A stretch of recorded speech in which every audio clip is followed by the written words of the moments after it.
Lady Boule, and I hope you're having a most marvelous day. Thank you for your support. Thank you for subscribing to the channel. Thank you for your thumbs up, for your comments, and thank you for sharing the videos. Thank you for all you do to support the channel. And yes, we are commanded to love one another, whether we want to or not, or whether we agree with each other or not. Well, today my focus is on Terrell Owens, who recently went viral for telling the world why he dates white women. And if you thought that black women were not going to be scapegoated, you would be wrong. It's about one video a week with some black man coming out telling why he doesn't date black women or why he dates white women. And it's done at such a rate that you would think that it's information that the world is really interested in, and it's not. But a lot of them really love white women, and for some reason they feel like they need to give a reason for it, and they don't. But I'm going to give what I think are the real reasons that they love white women. So, Terrell Owens, 49 years old, used to be a professional football player, father of 4, 3 baby mamas, never married any of them, wants the world to know that he dates white women. Terrell Owens, who is from Alexander City, Alabama, my home state. He claims that he dates white women because black women didn't like him when he was young, because he was dark and skinny and I guess dorky. So he's probably telling the truth. I don't doubt that he's telling the truth. But he was talking about high school. He's insinuating that he hadn't come into his own yet. He hadn't built up his muscles. He hadn't become a professional football player. He hadn't gotten a lot of attention. He didn't have the money to dress and to get his hair cut and develop his swagger. So they didn't like him because he wasn't polished enough. But once he went to college and had access to those white girls, that's when he really came into his own. Now that's how I'm reading his narrative. That when he was young and in his incubative stage, he hadn't developed into a real man. He said he wasn't as handsome as he is now. When he was in that state, he says black girls didn't like him. Well, the reality is everybody goes through an awkward stage in life, usually when you're young.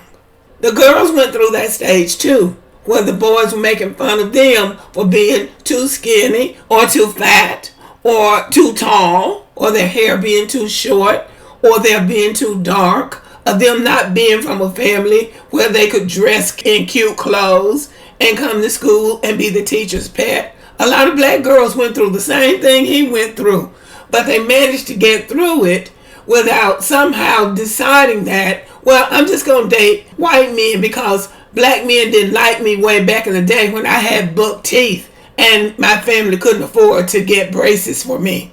Now here's a little secret that a lot of people may not know. I know about this growing up in the South because I was on the first wave of Southern black kids who integrated white schools. Now he's younger than I am, so it was in full swing when he came along. When we went to those white schools, everybody was shocked at the response that those white girls had to those black boys. Because I know the boys in my class, we have been together since we were in the first grade.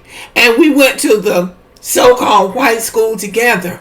They were our classmates, and they were just regular boys. We were the good, really, Southern black kids. We were the ones that our schools wanted to go to the white school, do the work, and show the white folk that we know how to behave. You know, we always have that white gaze on us. So we went up there, and our male classmates, they just set something off in those white girls. And they were I can't even explain how shocked I was. Even the boys were shocked. Those white girls acted like they had never been around boys before. They went wild over those boys. I am so serious. And initially, those black boys didn't mess with those white girls because their parents had told them, you go up there and you get your lesson and you don't be messing with those white kids. That's what our parents told us. So you didn't go up there with the idea that you want to go up there and find a girlfriend or a boyfriend. and be dating the white kids. We just didn't go with that attitude. It was more or less like, we need to go because if we don't go up there and integrate these schools, the white people are going to think we don't want any better for ourselves. So that was the first wave of it. And then they started closing the black schools, and you had to go to school with the white kids. And then it was just a free-for-all, because many of the white girls, and I'm not saying all of them, but more than you would think, were, I will say, chasing those black boys, because again, black boys had the idea of, these are untouchables. We can't mess with these white girls. So the white girls always had to make themselves available to let it be known that they would appreciate the attention. So after a while, the black boys just started messing around with those white girls. They were sneaking around. They were sneaking around with those white girls. And so it just got to be a thing. Every black boy now had a black girlfriend and a white girlfriend. And the white girls, they were dating white boys, but they were sneaking around with the black boys. By the time my younger brothers went to that school, it was really lit. Those white girls were calling our house. One of them called there so much that my mother told her, if you call back here again, I'm going to tell your daddy. And then she went on to say she didn't care. My mother said, well, I care. The black people and the white people in my hometown lived closely together and got along pretty well, as they do now. My mother didn't approve of it anyway, and she didn't want that to be the cause of any problems that our family would have in that town. My father told my brothers, and he was like, this is the thing. If you can go to their house and sit down in the living room, watch TV, drink Kool-Aid like you can with a black girl, then you can go with them. But if you got to sneak around with them, it's not worth it. So that was the position my parents took. But it was a real issue in that town. So it became a fad. Now, the big thing was for all the white girls to have a black boyfriend. Now, I don't know if that was about rebellion against their parents, but I'm sure some of it was curiosity. And there's also an aspect of these interracial relationships that gets ignored.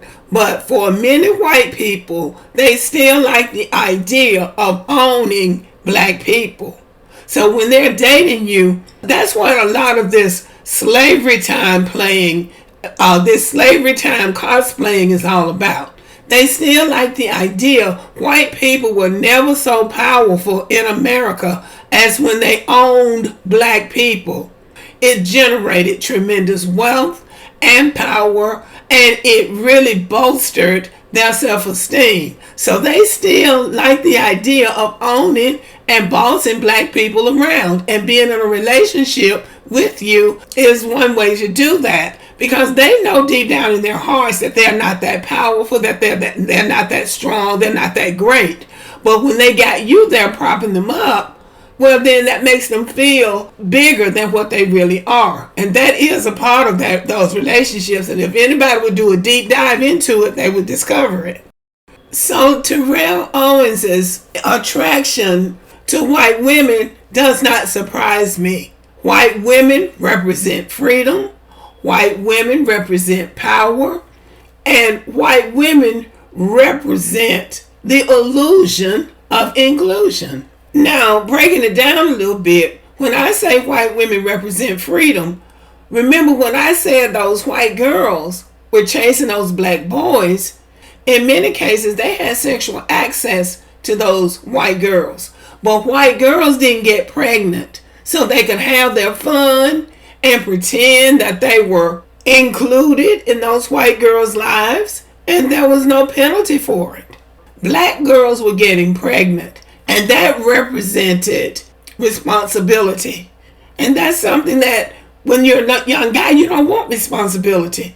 Those black girls weren't using birth control in those days. They would get pregnant, and then there would be pressure on the girl's family to put pressure on the boy's family, in some cases to marry the girl, but definitely to take responsibility for it. So that was responsibility. And again, those white girls weren't getting pregnant because they knew that was taboo. Running around with a black boy was one thing, but getting pregnant was something else. And pretty much they weren't even getting pregnant with white boys, because I believe their parents were teaching birth control to those young white girls. That's what they said. But I know that they weren't getting pregnant by black boys. And the white girl also represented and represents to this day an escape from black life, from the hood, from slavery, from poverty, just from the everyday struggle of being a black person in America. The white woman represents escape. So that's escapism for a black man. So I think those are some very valid reasons why black men love white women. And I don't think they should be ashamed of it. But the problem comes in throwing black women under the bus. It's okay to like a white woman in America now. There's no taboo, well, it's still taboo against it, but you can do it without there being any kind of legal penalty against you. So to constantly drag black women into a conversation about why you like white women is unproductive, and it's really disrespectful to black women, and it's unfair. It is okay to love white women for whatever reason you love white women, but don't make it seem like the black woman was so awful to you but the white woman is not, because we all remember that white woman just a few months ago talking about Terrell Owens stopped him in the neighborhood like he was a child and told him he was speeding. And then when he tried to push back against her, she went on to say that he didn't keep up his property and that he was behind in his HOA dues. Totally disrespectful. And he's a grown man. He's holding black women responsible for something that was done when he was a kid, and they were kids too, and they were getting teased too. But here's this white woman, this middle-aged white woman, treating him like a child, and he's almost 50 years old, but he doesn't seem to remember that. So that's where the problem comes in. He can date these white women because he's not relevant in anybody's life. The only people's life that this man is relevant in is his children and his parents and kinfolk. He's not relevant in anybody else's life. It doesn't even matter who he or any other black man dates, because black women are going on about their business. And then after all that talk about black women, these are his baby mamas. He's got 4 children by 3 different women, and these are 2 of his baby mamas. So he's still throwing black women under the bus. Why are you having babies with people that you don't think is attractive to you? And why would they be having children with you if they don't find you attractive? So this man is just talking BS. And so I was looking through Twitter. I was looking on Twitter and saw this video that this black man made, and I thought it was very timely and appropriate.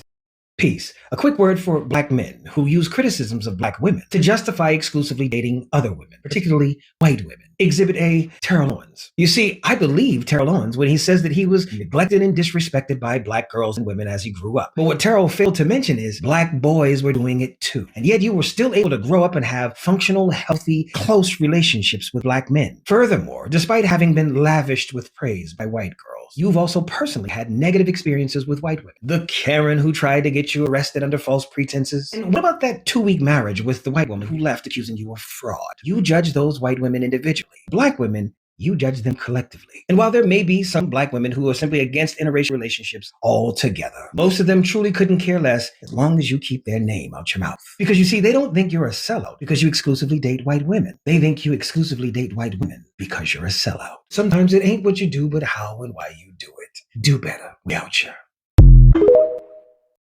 And I wish that Terrell Owens and other black men who continue to talk about why they date white women would listen to this video and take heed to it. Who you date or choose for a mate is not an important event in the world. It really is your business. Black men who are married to black women and date black women don't make a conversation about it because it's not something to talk about. It really is not significant in the scheme of things who you choose to date. Okay, y'all, let me know what you think about the video. Thank you for listening. Subscribe to the channel, give me a thumbs up, leave a comment, share the video, and as always, have a great day.